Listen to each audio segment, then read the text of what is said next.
UFO Phil Global Enterprises Incorporated Limited.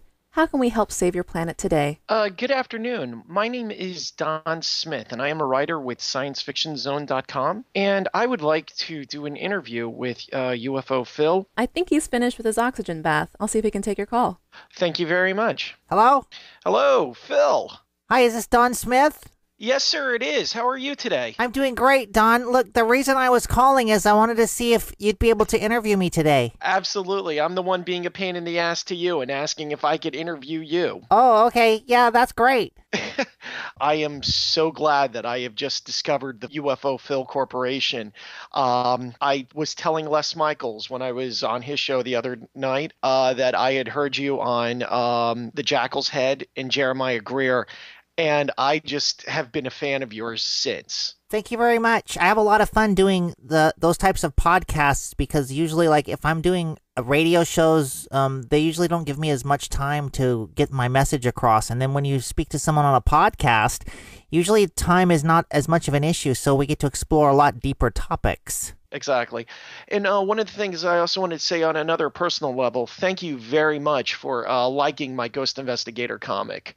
I really appreciated being seen like, oh, cool, UFO Phil likes the comic. So, well, we really like people that are doing really good work out there and helping to spread the message on their own. A lot of supernatural phenomenon that people need to be aware of. Now, Christmas on the Moon, which is just a wonderfully fun song. What's basically the message behind Christmas on the Moon? Can you keep a secret? No, I can't. My whole goal with this is to tell everybody about you. Well, then I have to trust that you're going to use discretion and only reveal those things that are safe to reveal. I will use discretion. I'm frankly, to be honest with you, as I said, I am all about telling people how cool UFO Phil is. I appreciate that.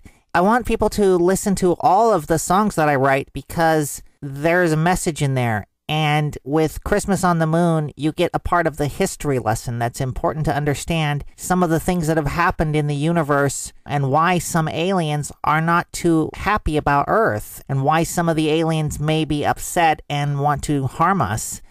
Christmas on the Moon is part of the history lesson. And then some of the other songs, like if you go to iTunes, you can get the whole album. Or you can just listen to samples, download what you want, but it's important to understand the whole picture. And there's subliminal messages in Christmas on the Moon that will go directly into your brain. You won't even know that you're hearing them, but it goes into your brain and plants a seed, which will then blossom, and your head will grow with knowledge. Gotcha. Now, is that one of the reasons why the bad aliens are so angry at us? Because they're only about 3 inches tall, and Neil Armstrong is sitting there basically accidentally stomping on all of them? And it may have been an accident. We don't know. We don't know what his intentions were, and in some ways it doesn't matter. And I don't know that we're ever going to be able to prosecute because it's governmental immunity.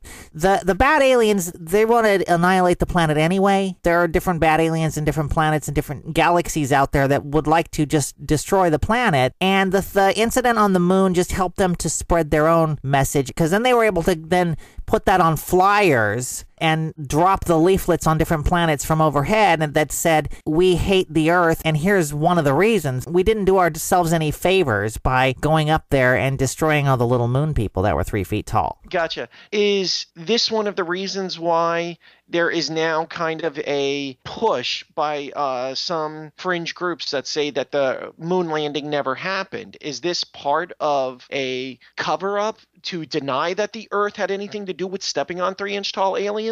Can you keep a secret? Sure. Yeah.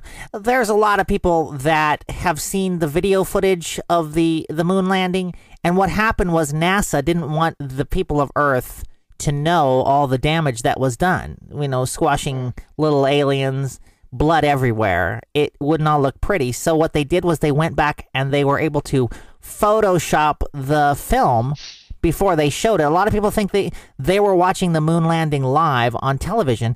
It was actually delayed just to give NASA just enough time to Photoshop all the blood and the death out of there. But they forgot to erase the bottle caps that are littering the surface of the moon, thus showing evidence that there was a civilization there that was very into soda pop.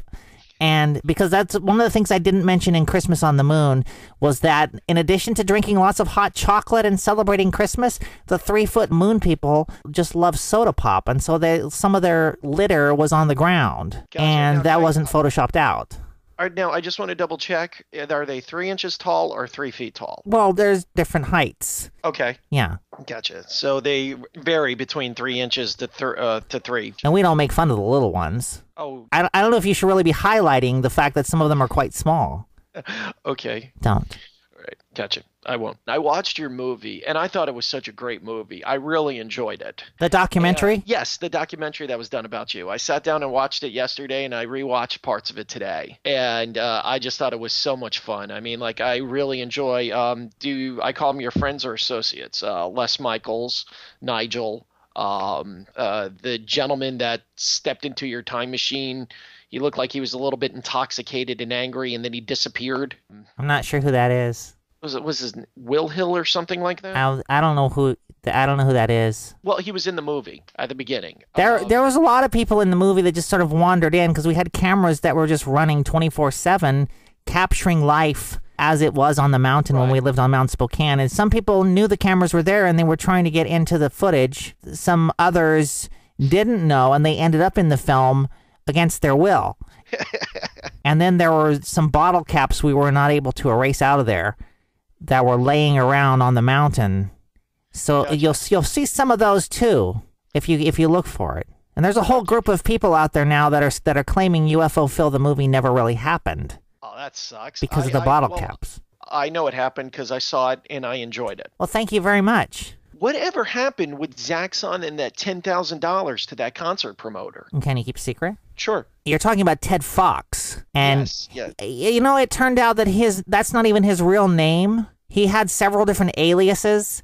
And every time he would scam somebody out of money, then he would change his identity and set up a new church somewhere else. Well, that sucks. Yeah. Well, I figured I'm like Zaxxon, who's got, he's an immensely powerful individual.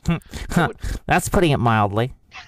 Well, I would imagine that at some point in time, he would be wiping the floor with this guy going, you know what, $10,000, that's not chump change to people that travel intergalactically, isn't it? Well, Zaxxon, you have to understand about Zaxxon, he's very, very good. And Zaxxon does not like to hurt people. Even if somebody harms Zaxxon or attempts to harm Zaxxon or harm one of Zaxxon's children, of which he has many, then Zaxxon would simply attempt to deflect the bad energy and turn it into good energy. And then if that didn't work, he'd probably kill them.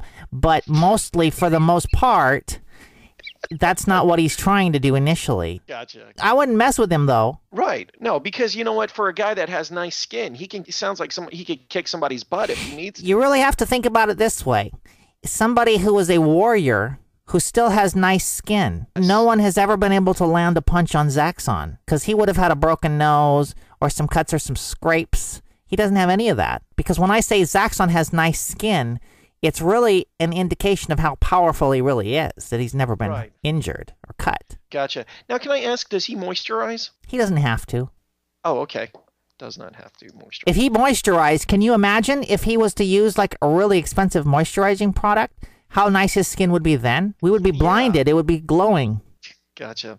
In all the different interviews that I've heard you do and I've watched, you seem to share the same message. And I'm wondering, has anybody that has interviewed you, do you wish that people would ask you maybe different questions about Zaxxon? Or is there a particular topic about Zaxxon and the bad aliens that you have yet to tell people about that you would like to?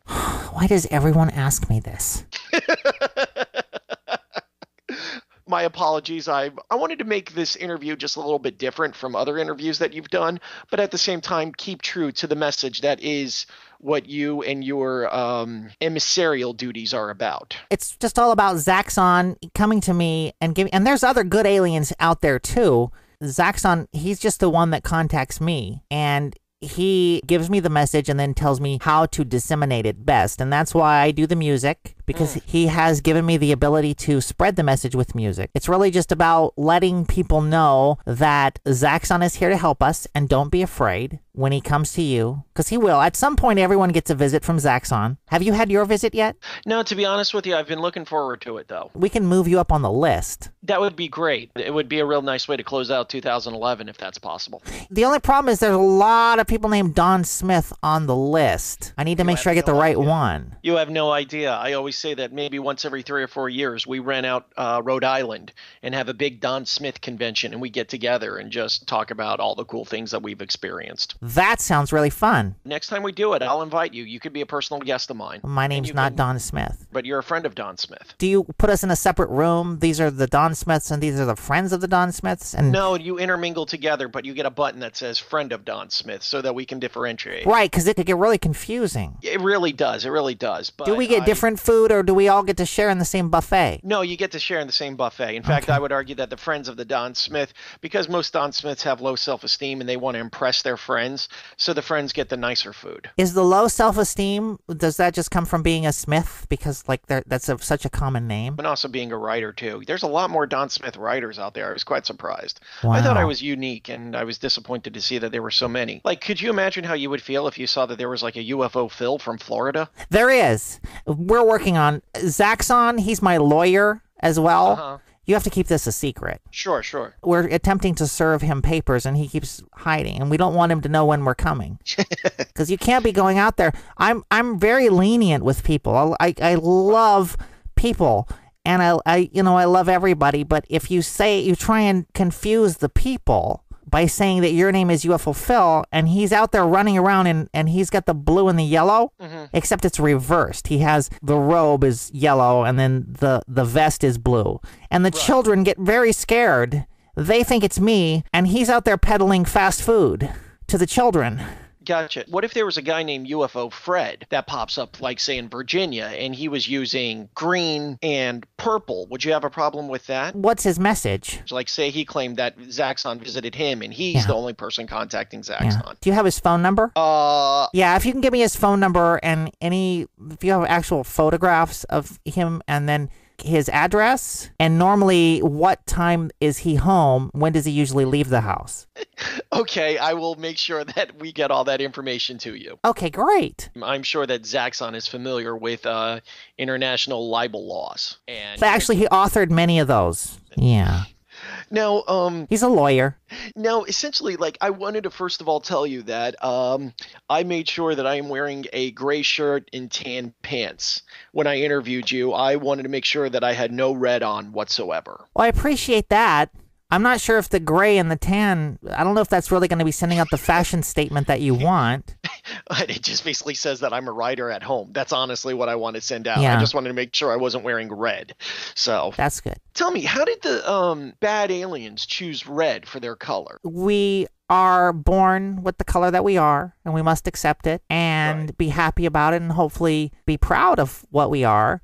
And there's nothing wrong in theory with any color over any other color, but the fact that they have taken their red and used it for evil, because red is a color that it could be a very useful color. It could tell us, look, this is danger. Look, it's a stop sign. We should stop. But then they have taken it to a whole other level with all of the killing and the hate speech. Gotcha. And they push people down. They trip people. That's not right. Mean looks behind your back. Yeah. The little rabbit ears thing that they do to people. Like when you're taking your photograph and then later you get your pictures developed and there's these fingers behind your head making this little V. Speaking of which, I wanted to ask about this. When I was in college, I had a guy, and I'll be darned if I didn't see him run around the corner from my dorm room, and he had a red shirt on. And when I put my hand to touch my doorknob to go into my dorm room, it was completely covered in Vaseline. Is that a red alien thing to do? That is certainly a red alien thing to do.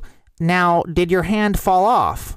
No. Okay. No, it just was really kind of disturbing there for a minute. Yeah, you still have your hand now? Yes, I'm typing with it as we speak. Okay, so he's probably human, and he's watched some of the bad alien TV shows where they do things like that, and he's tried to emulate it. He doesn't have the same power for committing evil. Because if that had actually been a bad alien, like Rognus 2 or Rognus 4, your hand would have just caught fire.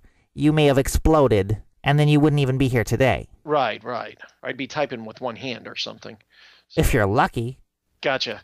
What was it that just made them bad aliens? Did their mother just ignore them? Were they not hugged enough? Or were they forced to listen to Barry Manilow? I mean... Who knows why they do what they do? We could sit here and we could, psychoanalyze the bad aliens, and we can spend a lot of, government funds on trying to rehabilitate the bad aliens. I don't think we're quite to the stage where we really have that luxury. I mean, they're going to try and destroy the planet, and they could be here any day now, most likely tomorrow. We really need to just prevent them from killing us. Maybe, in the future, once the threat has been neutralized, there may be time for sitting down with them, and they'll be in shackles. Perhaps can think about trying to rehabilitate, ask them these questions.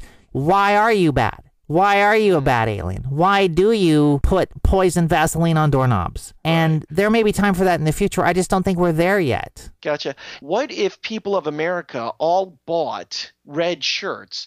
That way, when these aliens come down tomorrow, they look and say, hey, those are all people with red shirts. They're on our side. Let's turn back around and go away. Really, I think that no matter what, people should stop wearing red. What if we wore red just to confuse them and make them think, hey, they're on our side? We should really leave the strategy to Zaxxon and the good alien leaders. Really, they've studied for their entire lives, and we're talking centuries here because they live a very long time. They've studied different strategies for war, different, guerrilla strategies, guerrilla warfare, and the different psychological warfare tactics that you would not understand. And Gotcha. To just say that, well, we could wear red to trick the bad aliens, that's a very dangerous game to play. Like I said, it was just an idea. It's not a very good one. I apologize then. I just don't want you to get hurt. Oh, I appreciate that. I really do. There'll be one less, Don Smith at the Don Smith convention. I appreciate your concern. I really do. One of the things that you said in your movie is that they come down 2 by 2 and that they multiply together and they make clones of themselves. Are they still doing that, or did your movie kind of expose that and now they're thinking of a new way of coming down? They love to breed. These bad aliens. I mean, I don't think they have this streaming on Netflix yet, but you can get some of these bad alien videos, and it shows, it's horrible to watch them breed, but what they do and how they clone themselves, and sometimes just for fun, they'll even do this. They just multiply, and then there's more, and then you've just got these bad red aliens multiplying all over the place. It's really disgusting. Gotcha. I've seen a couple of different videos with your friend Les Michaels, and one of the things that Les always seems to do is offer people an apple, a red apple. Why does he do that? You sure it's a red apple? It was the video with when you were hiring Z Michaels. Are they related? Les and Z. They're not related, are they? No relation. Well, when you had hired her, Les says, hey, you hungry? And he gives her an apple, and she's like, no, thank you. And then I noticed that in your movie, when you had Doc, Les hires him to be the lighting guy. He does the same thing. He goes, would you like an apple? And I thought, why is he playing around with red fruit? No, this really a very dangerous thing to be doing. It could be a problem with the color correction on the TV that you're watching it on. If you're going to play around with apples, I would hope at the very least it would be the green ones. Mm-hmm. I mean, you could cut the skin off and then it wouldn't, but this is something I'm going to have to look into. Whenever I watch the DVD, I don't see that. Could the bad aliens be color coding the UFO Phil movie? Like you were talking about, they photoshopped the Neil Armstrong. Yeah, their technology is very advanced, these bad aliens, and they could be on the phone line right now with us, and they are able to clone your voice, and they could be making you say things that you're not really saying. Like, we might be having 2 separate conversations right now, and each of us is talking to a bad alien, and the bad alien that you're talking to is making their voice sound like mine, and the one that I'm talking to sounds like you, and then they completely redirect the conversation, so by the end of it, we're completely confused. And then they also can do that on when you're watching movies. They clone your screen. They have this really crazy computer technology that they're able to completely fabricate whole scenes in movies and make you see things that never happened. Is this where Jar Jar Binks comes in? What are we talking about? Is this explains where Jar Jar Binks comes from then? I don't think anyone can explain where Jar Jar Binks comes from.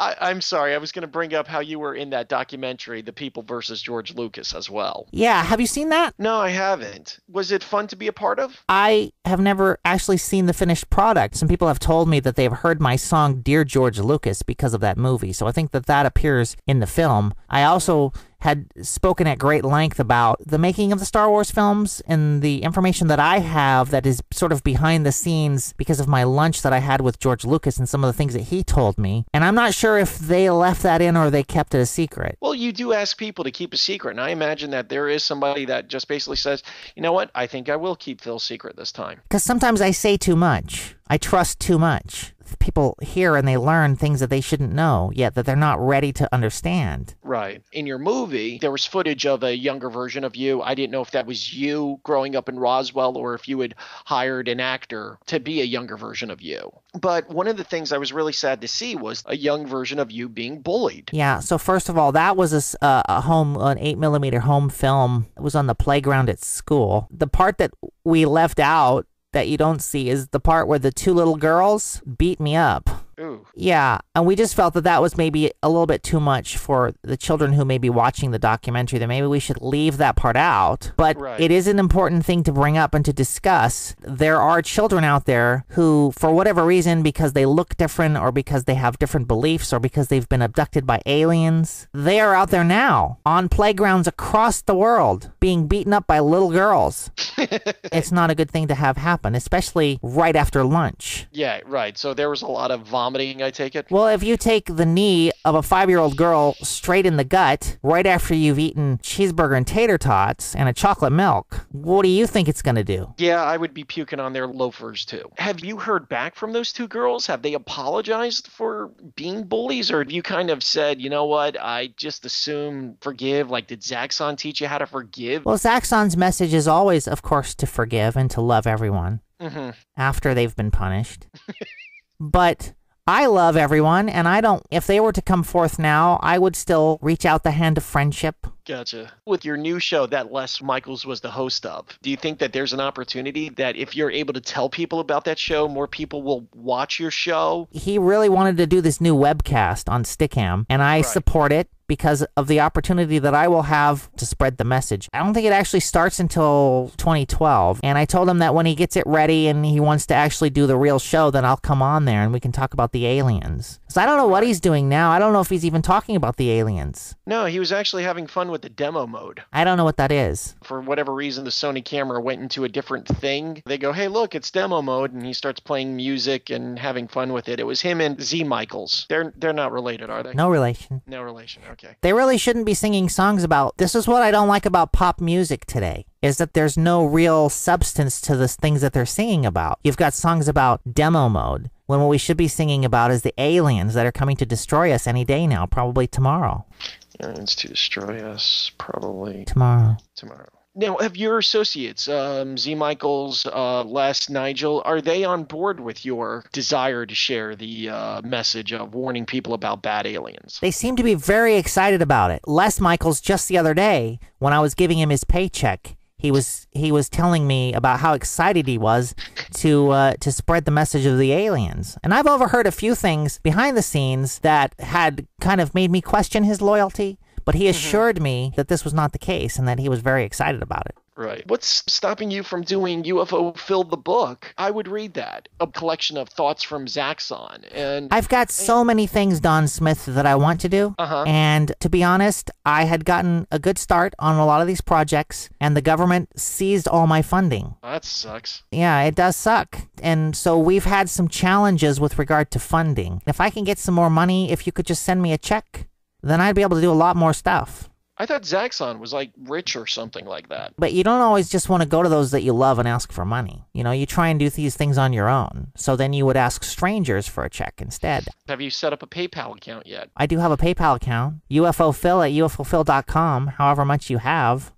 Okay, gotcha. I will tell people in this article to send what they can. Or what they have. To UFO Phil at UFOPhil.com. That'd be great because, I mean, the first thing on the list is to buy Les Michaels a new shirt.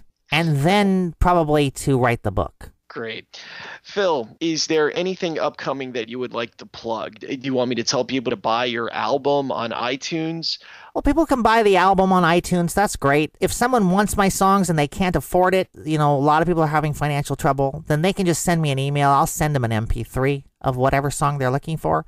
The main thing is to get the message out.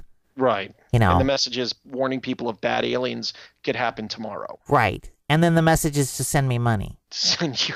So what I'm saying is if someone can't afford to buy the MP3, I will send it to them for free, and then they need to send me money. It's a twofold message to send me money. There's I don't know how three. that's gonna work. It's a threefold. But the other part of it is a secret. Okay, gotcha. Subliminal. Okay, number 1, watch out for bad aliens. Number 2, send Phil money. Yeah. And then number 3. Number 3, question mark. Yeah. Do you feel tingly when you talk about number 3? Actually, I've been known to feel more tingly talking about number 1 or talking about number 2. You should have that looked at. I've been hoping that some cranberry juice would clear that up. It can. The problem with cranberry juice is it's dangerously close to red. You'll notice. Oh, that's right. I'm sorry for bringing that up. Be careful.